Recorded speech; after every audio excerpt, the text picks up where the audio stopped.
وحلقة مثيرة للجدل، لأن معانا شخصية مثيرة للجدل من أول اسمها، حفصة زينب رزقي. ازيك؟ الحمد لله، انت عامل ايه؟ منورانا. وانا ما اقصدش حاجة وحشة من مثيرة للجدل، بس حتى اسمك متكون من 2. بالظبط كده. حفصة وزينب. طب ازاي يعني؟ ليه؟ هقول لك، بابا كان عايز حفصة، فجدتي مامته يعني قالت له لا، حفصة تقيل، سمي زينب. فقال لها خلاص مش هزعلك، حفصة زينب. وده كان في لندن عندنا عادي في شواهد الميلاد بيسموه الميدل نيم. شهادات بلاش شواهد. شهادات أوكي. الميلاد. فبيسمحوا بالميدل نيم. يس فبقى الميدل نيم زينب بالظبط كده. طيب ده اول تعدد عندك. تاني تعدد تاني تعدد في حياتك هو ان كان في مثلا كذا يعني مرتين جواز تقريبا، فتعددتي في الجواز. بالظبط كده. طيب التعدد الثالث بقى هو دعوتك للتعدد. بس انا مش هنتكلم فيها خالص، ولو لانها مثيره للجدل.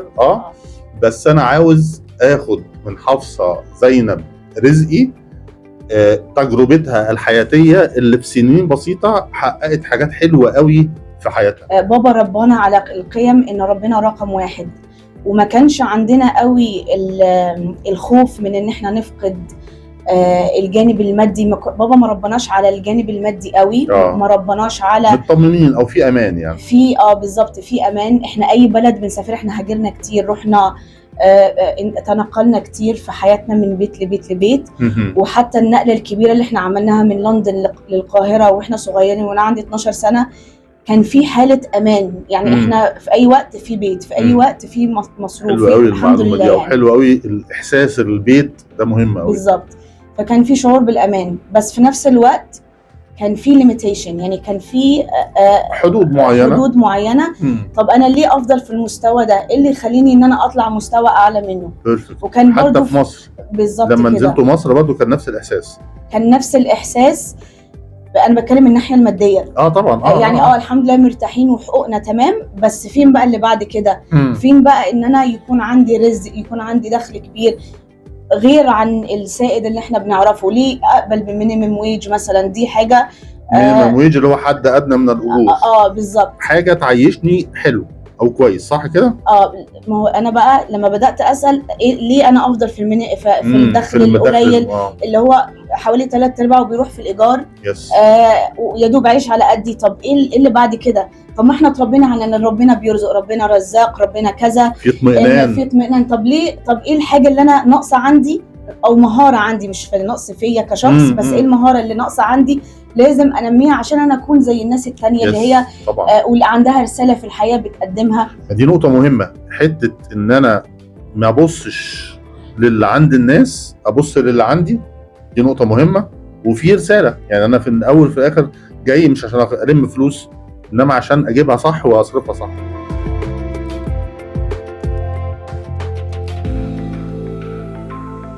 كل الانبياء بلا استثناء عشان قدروا يتطوروا من مرحله لمرحله، او من مرحله وعي الى مرحله وعي، بدات بالسؤال. اصحاب الكهف مثلا، اي حد ليه رساله بصفه عامه. بالظبط. فلازم اسال السؤال. انا لو ما سالتش اسئله مش هتجيلي الاجابه. بس انا عايز اقف بس عند حته انت قلتيها مهمه جدا جدا. مش لازم ابص للغني ده ان هو حرامي، ان هو بيسرق، ان هو وصل للي وصل له ده علشان واسطه مثلا. يعني الحته دي هتخليه عامله بلوك عندي، صح؟ دي على فكره اكتشفتها الفتره الاخيره هنا لما جيت مصر وبتكلم مع الناس وبيقولوا لي ايه الفرق ما بين مصر. اخر مره نزلت، عشان بقالي 3 سنين ما نزلتش القاهره، كنت على طول بنزل سينا. فهي دي بعد كنت قعدت فتره حلقه تانية دي لان تمام. فلقيت ان ناس عندهم جانب واحد، ان الشخص اللي معاه فلوس ده هو يا اما حد معاه واسطه، يا اما يعني حاطط كأننا بنسميها الأصنام الصغيرة. كأن هي اللي بتوصله. دي رود بلوكس، يعني دي حاجات بتوقف تفكير الواحد ان هو طبعاً. اللي معاه انا مش هوصل لكده لان انا مش صح. بالظبط كده. دي نقطة مهمة. فهو يعني الانسان لازم يغير المايند سيت بتاعته ويفكر. ما هي بقى بالزبط. مش ان انا اخد الكلام مسلم بيه، بس لازم ابدا ابحث واسال. طب اشمعنى كذا، اشمعنى كذا، طب ايه الخلل اللي عندي، ايه الحاجه اللي انا اتربيت عليها. ممكن تكون حاجه بسيطه على فكره.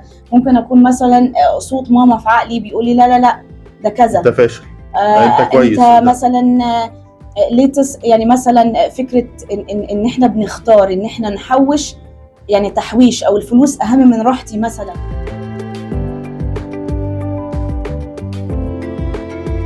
اوكي، ده نقطة مهمة على فكرة. كده حفصة بتقول لنا على كذا نقطة. النقطة الأولانية ان يور سيلف ايمج، انت بتقول لنفسك ايه، صح كده؟ بالظبط كده. وبرضو ما بصش للي حواليا او للناس اللي معاها فلوس، ده موضوع بقى عشان ايه؟ تحقق مكاسب كبيرة، صح؟ يبقى بتبص على قدراتك انت، وما تبصش على الناس ان هم، ما تحطش عوائق زي ما بيقولوا كده، لا انت ممكن تعمل وتبقى احسن منهم وانت ماشي صح. يعني انا على طول بحب ادي الاكزامبل بتاع فرعون وهامان وكل دول كان معاهم فلوس كتيره جدا. وكانوا عمالين يجمعوا فلوس من الشعب، من الناس اللي حواليهم، وكان معاهم فلوس كتيره. لكن ايه الفرق ما بين واحد زي ده وواحد مثلا غني زي سليمان عليه السلام اللي ربنا سخر له الارض وما فيها؟ فايه الفرق ما بينهم؟ ان واحد ربنا بيرفعه والتاني بيغرق. فانا ما تخدعش برضو بين الشخص اللي هو بيجمع فلوس او الناس اللي هي ماشيه تابعه للمجتمع ان هو كده زي الفل، وانا ان انا لازم ابقى زي الشخص ده عشان اعيش مرتاح. لا. طيب بس انت بتقولي حاجه فيها جدل شويه. هو طبعا سيدنا سليمان او سيدنا موسى او اي نبي من الانبياء بالظبط ده ربنا مديله موهبه او معجزه خلينا نقول. فاحنا لما بنتكلم على شخص عادي نقول له حس بنفسك او شوف نفسك، صح؟ حس بنفسك وافهم نفسك، وخلي علاقاتك مع او علاقتك مع ربنا قريبه، صح؟ عايزه تقولي كده طبعا يعني. تمام اوكي. والحاجه الثالثه ان انت شوف الحاجات يعني ما تبصش على الاخر كانه عائق ليك، ده بالعكس، انت مش هتبقى زي فلان، انت هتبقى ناجح عشان انت كويس، مش عشان هو معاه فلوس يبقى انت شخص مش كويس، او لازم تبقى مش كويس اقصد يعني. ما هو دي بقى المشكله، ان احنا على طول بنفرق اللي الانبياء حققوه فيرسز احنا كأن احنا اقل. الفكره اللي الثلاث نقط اللي حضرتك ذكرتهم كل الانبياء عملوا كده. بداوا يسالوا، ما كل نبي كان في مكان مش كويس، بدا يسال، فعمل قرب من ربنا، بدا يسال ساعه. يعني مثلا موسى عليه السلام فتوجه تلقاء مدين مثلا، كان لازم يسيب فيها سعي يعني. فيها سعي فيها كذا. فانا مش بقول يعني لو الانسان، لو حد مثلا اللي بيتفرج علينا حاسس ان صعب ان هو يحس ان يحط نفسه في بوزيشن الانبياء، هي الفكره مش في كده. الفكره ان هم خدوا خطوات معينه، الستبس، هم عملوا ستبس، وهو الشيء اسمه تفعيل. عشان كده ربنا قال وكان امر الله مفعولا. يعني ايه مفعوله؟ مش فكره وخلاص، في اكتيفيشن. فانا لما اعمل بالظبط خطوات السعي اللي الانبياء عملوها، هيحصل لي التفعيل بتاع او التسخير اللي حصل للانبياء حرفيا. حلو قوي قوي اللي انت بتقوليه ده، لان ده فعلا خطه عمل. يعني خطه عمل انت قلتيها كده من اولها لحد اخرها. انا شايف نفسي ازاي، اشوف قدراتي عامله ازاي، صح كده؟ وبعد كده يبقى عندي خطه للسعي واسعه فعلا، مش بس خطه واقعد بقى اللي هو ايه، انا حطيت خطه بقى وزي الفل وقشطه كده، صح؟ هي طبعا، ولازم يكون في توهان. يعني مثلا لما نبص، هي قصه سيدنا موسى عليه السلام اكتر يعني اكتر سمات شخصيه ذكرت في الكتاب، لان هي اطول فتره بنمر بيها في اكتشاف ذاتنا.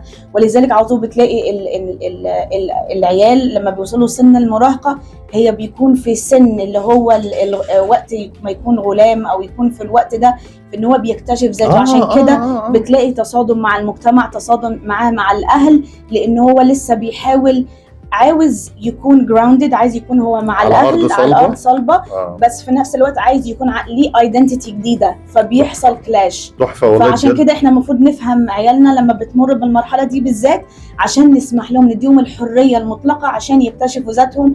عشان برضو انا لو ما سبتش لابني الحريه دي، هيبقى برضو زي ما هو احنا بنجبره ان هو يبقى تابع، هيبقى هو تابع لاصحابه، للمخدرات. على فكره برضو من ضمن البرنامج بتاعنا تنفس بحريه، يعني خد نفس. وطبعا في الكوتشنج بقى يعني اكسبيرينس بتاعتك انت بتخلي الناس برضو تفكر صح، تعيش مع نفسها، تحدد اهدافها، وتتنفس بحريه وتميديتيت. بتستخدمي موضوع الميديتيشن والكلام ده؟ طبعا انا شخصيه بتامل جدا، بعمل ميديتيشن. عشان كده بتروحي سينا؟ بروح سينا، بحب ده فيها ميديتيشن بقى فاخر من الاخر يعني. وبرجح جدا. يعني مثلا عندي موضوع صيام عن الكلام ده، سحري جدا جدا جدا. ايه ده؟ الصيام عن الكلام ده بيقوي السمع، بيقوي الادراك، بيقوي البصر، بيخليك حتى ما تكونش مندفع. على فكره انا شخصيه كنت مندفعه جدا جدا. انت جدا. لا انت مش مندفعه خالص على فكره. لا انا عشان يا جماعه انا كل حلقه انا سجلت قبل كده على فكره مع الاستاذه الجميله حفصه زينب. صعبه شويه. لا قول حفصه بس عادي. حفصه بس عادي. وحفصه بس عادي. كل مره وكل ما اقعد معاها بكتشف حاجات جميله. حته المديتيشن والصيام عن الكلام ده مفهوم ده لوحده يتعمل له حلقات. ده حقيقي. فجميل قوي اللي انت بتقوليه، لان انت بتدي جايدنس للناس. انت عايزه يبقى لك تاثير مبدئيا، انت عندك رساله. انت محققه تفكير الرساله ومرتبطه بربنا او عندك حدود ربنا فوق، وبتعملي من خلال ده حاجات كتيره. ده حقيقي. طيب انت خلينا نركز على حاجه بقى مهمه قوي انت بتعمليها دلوقتي. انت بتكوتش مجموعه من الشباب ان هم ازاي يردوا على مسج، ازاي يلبوا احتياجات العميل، صح كده؟ علشان خاطر ياخدوا الكورس الفلاني، يعرفوا هم رايحين فين. ازاي بتعمليها دي؟ قصدك على من جانب البيزنس؟ ما هو ده احنا الحلقه بنرمز فيها البيزنس، لان الشباب عايزين يكسبوا، عايزين فلوس زي ما احنا قلنا من شويه. الحته اللي انتوا كنتوا حاسين بيها لما بابا كان موجود، ان تبقوا مطمنين، فهم عايزين يحققوا بيزنس. فانت بتدربي ناس ازاي يديروا البيزنس بتاعهم، صح؟ هو انا حاليا لسه مش بدربهم 100%. انا بدات مع كذا حد. حلو. لكن مش كاوفيشال، مش زي مثلا موضوع تعدد الزوجات، لكن عندي من خلال الحاجات اللي انا قدرت احققها ونجحت فيها فممكن ادي معلومات فيها. احنا عاوزين الناس والشباب بالذات اللي هم هيبقوا سفراء للصحه بكلمات بسيطه كده. انا هعمل 1 2 3 4 5، لان انت بتقولي ده حاجات وجوديه جميله جدا. بس عند زينب لانها عندها رؤيه مختلفه. انما احنا بنتكلم دلوقتي انا عايز اعمل كلوزنج، عايز ابيع منتج بتاعي، عايز ابيع فكرتي، هعمل ايه؟ وعشان كده انا ما اقدرش ان انا اعمل كلوزنج غير لما اكون بحقق الحاجات الاولانيه، ستيبس الاولانيه دي. عشان كده ربنا قال ورزقكم في السماء وما توعدون. يعني انت بتقولي انت بتبصي لفوق، ما هو الرزق في الحته دي. مع ان انا احلم، يعني دريم هاي نقدر نقول كده. واكت ناو اند ستارت سمول.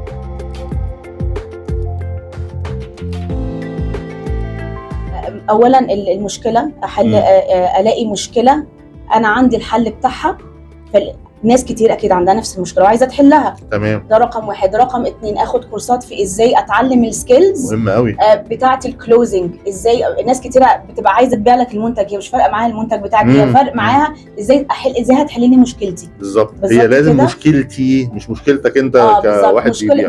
مشكله الشخص وانت اللي معاك المفتاح ومعاك الموضوع ده. دي كورسات موجوده.